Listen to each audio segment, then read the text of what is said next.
Chapter 28. Day 3, 1500 hours. The remaining slayers stood before Cameron, Bernard, and Pag. They wore looks of confusion and fear as they looked upon their new leaders. Stephen was on his knees in front of Cameron, with a bloodied face and head lowered in defeat. Bernard and Pag stood behind Cameron in their exosuits with their weapons at the ready. Cameron licked his lips and stepped forward.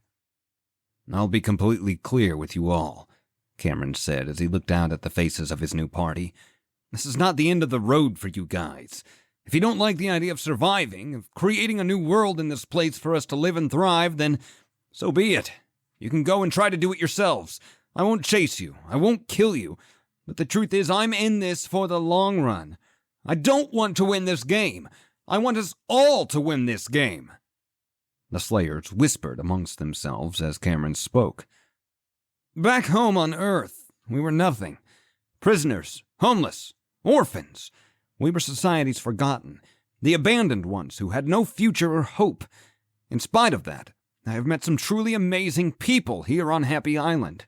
People I'm happy to call my friends. People that I would trust my life with. Look, I know you're all scared. Scared of surviving, scared of your surroundings, scared of Stephen. But I've discovered that winning this game is not by being the greatest killer, but by being the greatest survivor. Guys, we have the tools to thrive here. We can build our towns, hunt and farm our food. Everything we could do back home, we can do here. This doesn't have to be a murder fest, everyone. This can be a real society. There are children out there hiding and crying. They are cold at night. They are hungry. We can't just allow them to be killed or found by people who would do terrible things to them. We can't look at everyone around us, knowing that society rejected them back home and then reject them here too. We have to band together. We have to survive." Cameron looked down at the defeated Stephen and shook his head. "He was ready to sacrifice all of you to win. He was hurting you like cattle to ensure his fame and fortune back home. This is not the way of things anymore. All of you are valuable now. All of you mean something to this group. With that in mind, you have a choice. Stay or leave. Like I said, we will not punish you either way. So what will it be, slayers?" Cameron knelt down and drew a line in the dirt with his finger. "Come on this side or stay on that side. It's your choice. Choose now."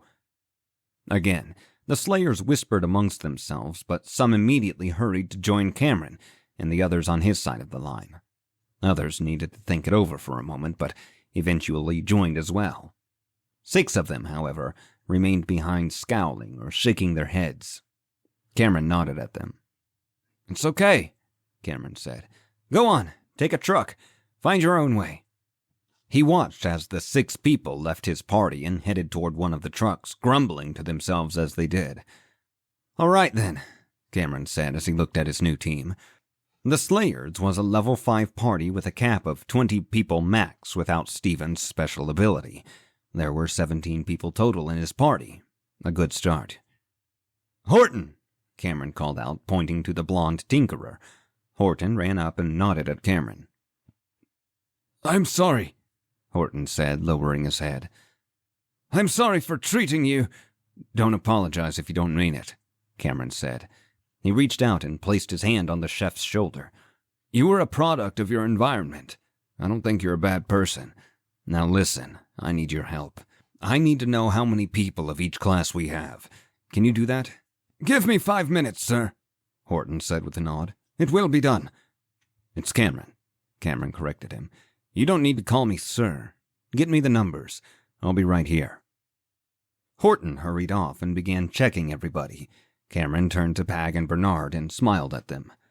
"I am proud of you, Mr. Cameron," Bernard said as he looked down from his exosuit. "You have done a great thing. You truly have shown that you are a good man. Not that I didn't believe it anyway." "Thank you, Bernard," Cameron said. "I need you to oversee the construction of walls here. There's a river not 100 yards away and a forest nearby as well. The ground is fertile and grassy, good for farming, and there should be plenty of animals to hunt. It's also flat. I can see miles in each direction. We're in a great spot to begin our settlement." "I will, Cameron," Bernard nodded. "I'll assign the other builders to you. Cameron continued. It's too late in the day to travel to the resurrection sphere. I remember DJ saying that half the zones are going to be danger zones.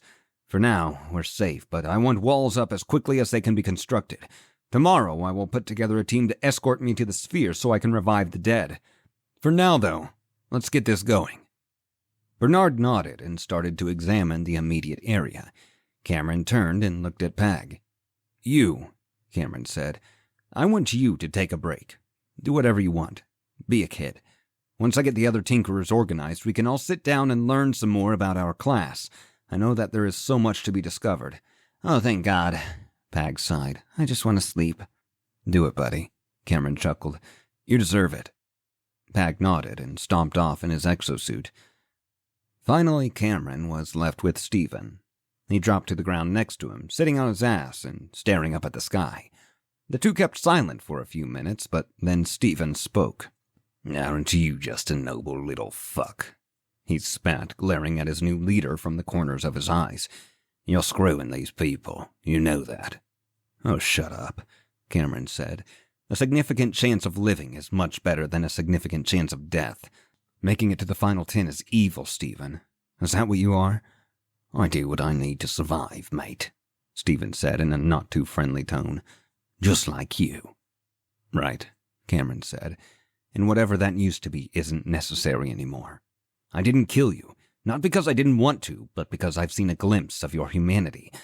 I don't necessarily think you're a bad person. I just think you feel like you need to do bad things. Oh, thanks, Doc. Stephen rolled his eyes and sighed. Why don't you fuck off for a while and leave me alone? I don't really care to chat with you right now. Sure thing, Cameron replied as he pushed himself up off the ground. He called Bernard over and had him construct walls around Stephen, trapping him, and then had a few people stand guard. As he was turning away from Stephen's temporary jail cell, he noticed something in the distance. It was a truck speeding their way. God damn it, Cameron growled as he turned to everyone else. Incoming! Throw up a few walls, get ready for a fight! Bernard! Cameron shouted. Stay here, I'll go intercept! Cameron hurried to his exosuit and climbed back in. The limbs clamped around his arms, and after a few moments he was ready to go. He summoned his ethereal armor and ethereal cannon and began charging forward. As Cameron ran toward the truck, he noticed that it was beginning to slow. He could see someone standing in the back with a large bolt-action rifle trained on him. He kept going and heard the sound of the weapon being discharged. The bullet struck him square in the chest, but it took away no armor. He raised his cannon and prepared to fire before he stopped. The truck was honking wildly at him, and the person in the bed was suddenly waving frantically.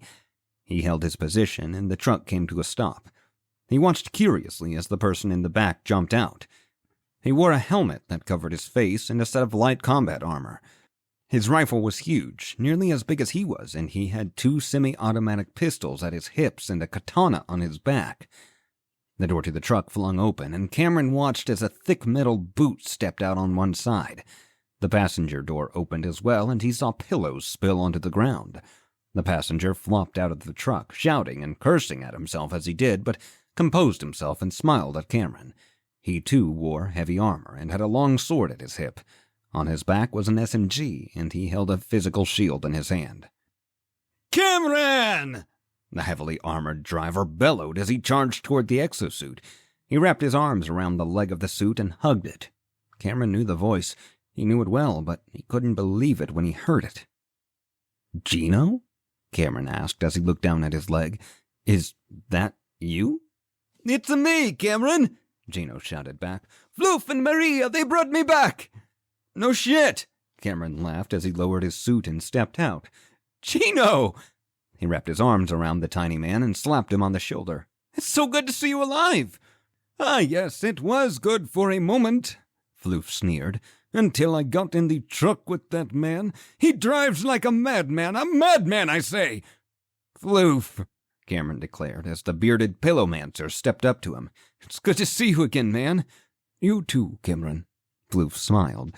Cameron reached out for a hug, but was met with the sudden appearance of an overstuffed pillow.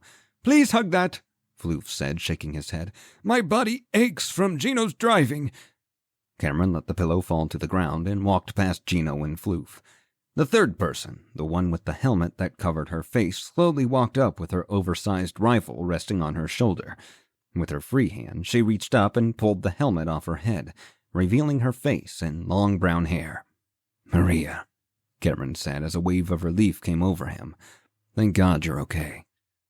"God had nothing to do with it, Cameron," Maria said. "It was all me." Cameron reached out and pulled her close, embracing her and planting a kiss on her cheek. She rested her head on his shoulder for a moment and then pulled back. "We went immediately to the resurrection sphere," she said. "We knew we couldn't face the Slayers alone, and we wanted to bring Gino back. The place is a madhouse, Cameron. Monsters, players, endless dangers. We were fortunate enough to get out with our lives, but resurrecting somebody is not easy." "She is right," Floof nodded. "We learned a thing or two about the mechanics of resurrection. Things I look forward to explaining to you after a warm bath, hot drink, and a lengthy nap. For now, though, thank you for acknowledging me, but I require comfort. Please, if you will, direct me to the nearest relaxation station that I may indulge myself." "I don't have a relaxation station," Cameron said. Floof rolled his eyes and sighed but nodded. "Then there is work aplenty to be done," Floof groaned as he walked back to the truck. "Come, Gino, Maria, let us go and create a relaxing atmosphere for ourselves." Maria flashed Cameron a smile and turned around. "We'll catch up later," she called back as she hopped into the bed of the truck. Gino climbed up into the driver's seat and waved at Cameron. "Lead the way!" he shouted as he started the vehicle. Cameron hurried to his exosuit. When he was inside again, he started back toward his new party. "Pag, can you hear me?" Cameron asked, remembering the personal skill he had unlocked. After a moment, Pag replied. "How are you talking to me?" he asked. "What is going on?" "I unlocked a skill that allows me to talk to children in my party anywhere on the map," Cameron replied. "Tell everyone it's a false alarm. It's Floof and the others." "Floof?" Pag repeated. "Floof made it here?" "Yes," Cameron said. "He's behind me right now. Tell everyone it's okay, all right? I'm sure he'll be excited to see you when we get there." "Okay," Pag replied. The group traveled for another 20 seconds or so before Cameron came to a stop among his new party. "Here we are," Cameron shouted. Maria looked around from the bed of the truck nervously. She was surrounded by people who only moments ago she had considered dangerous enemies. Cameron noticed her discomfort and stepped over to her. "It's okay," he whispered to her. "I am in charge now, I guess." "You?" Maria asked with widened eyes. "How on earth did something like that happen?" "I beat Stephen," Cameron shrugged. The robotic shoulders of his exosuit moved along with his own. "I took over his party. This literally just happened." "Oh, for fuck's sake," Maria sighed. "I've been gone less than a day, and you've taken over the Slayers?" "Yeah," Cameron chuckled. "Weird stuff, right?" "The weirdest," Maria mumbled as she hopped out of the truck. She continued looking at the people around her as she walked up to Cameron. "And what the hell is that thing you are in?" It's a G-Class exoskeleton or whatever," Cameron replied. "I just call it an exosuit." He knelt down and stepped out of the machine. "Where did you find it?" Maria asked, looking it up and down. "I bought it with happy coins," Cameron told her. "Nah, that makes sense." Maria nodded. "You have become pretty famous. Obviously, the money would come with that." "I've done a lot of shit," Cameron replied. "A lot has happened since we last spoke. We'll have to find some time to sit down together and—" "Shut up." Maria shook her head and cracked a smile. She planted a kiss on Cameron's lips and stroked the side of his head. "I'm just glad you're okay," she said, almost as if she were admitting it. "I was worried about you after they took you." "I'm glad you came back," Cameron said with a thin smile. Get a room!"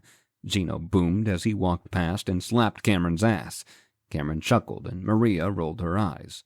"Cameron!" Horton shouted as he ran up to him. "I have the list you asked for." "Good," Cameron answered with a glare. "Okay, so including myself and Stephen, we have 3 builders, 4 gatherers, 4 tinkerers, and 3 hunters." "And Stephen's a builder, right?" Cameron asked. "Stephen is a builder, yes," Horton replied. "So, we have 2 builders, Bernard and Floof, so 4 builders. Me and Pag add to tinkerers, so 6 tinkerers. Gino's a gatherer, so 5 gatherers, and Maria is a hunter, so 4 hunters. Yes, right, Horton said as he scratched the back of his head. Sir, if I may. If you may what? Cameron asked, shaking his head in a confused manner. Oh, wait, I get it. Military talk. Sure, what's up? Jesus Christ, you're daft, Horton sighed. He closed his eyes and shook his head. I would like to keep my position as head of the Tinkerers if you don't intend on taking it. Honestly, I think that's a good idea, Cameron said in response. You're the best here. Not the strongest, but the best. Please, by all means, stay in charge. Really? Horton asked. He looked away for a moment and then raised his eyebrows and shrugged. Sounds great. Great. I need you to go ahead and get supper cooking then, Cameron said. Build up our stores of bandages and buff potions too. Make sure everyone's equipped with armor and has weapons and such. Right, I'm on it then, Horton said as he turned to run. Pag, go with Horton, Cameron said, reaching out to the boy wherever he was. Keep an eye on him. Let me know if he does anything weird. I kept him as the leader of the Tinkerers, but you're my eyes and ears there, okay? Okay, Cameron, Pag replied. I'll keep my eyes open. Bernard! Cameron shouted.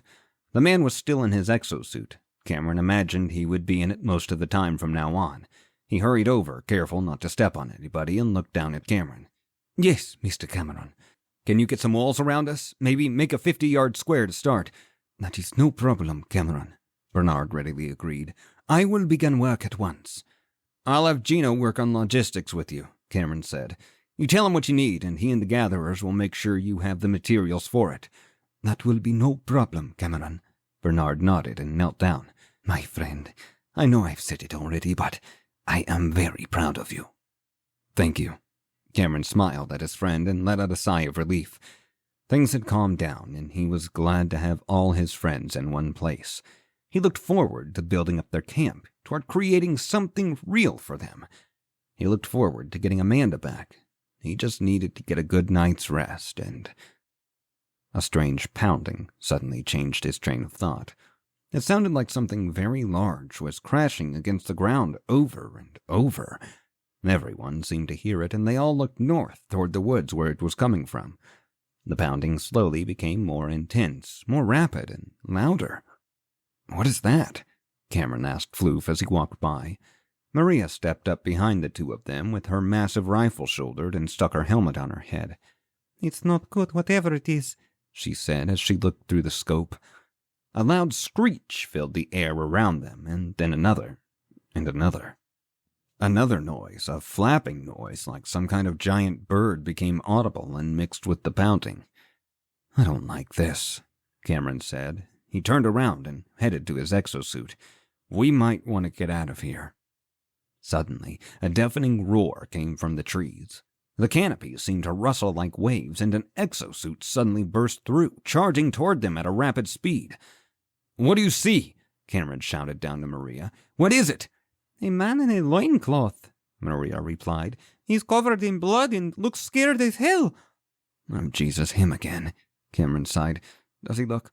Oh, my fuck! Maria shouted. What the fucking fuck? Cameron squinted his eyes as he saw something else emerge from the tree line. He couldn't believe what he was looking at, but it definitely was the source of the pounding noise. Oh, Floof whispered as he dropped his hot drink onto the ground. Oh, that's... yeah.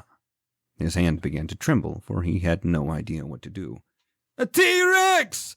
Gino bellowed as he hurried toward one of the trucks. We gotta get the hell out of here! There's more! Cameron shouted as he pointed to a flock of pteranodons flying overhead. As a group of smaller, vicious-looking bipedal carnivores emerged behind the T-Rex, Cameron realized Gino was right. They had to get out of there.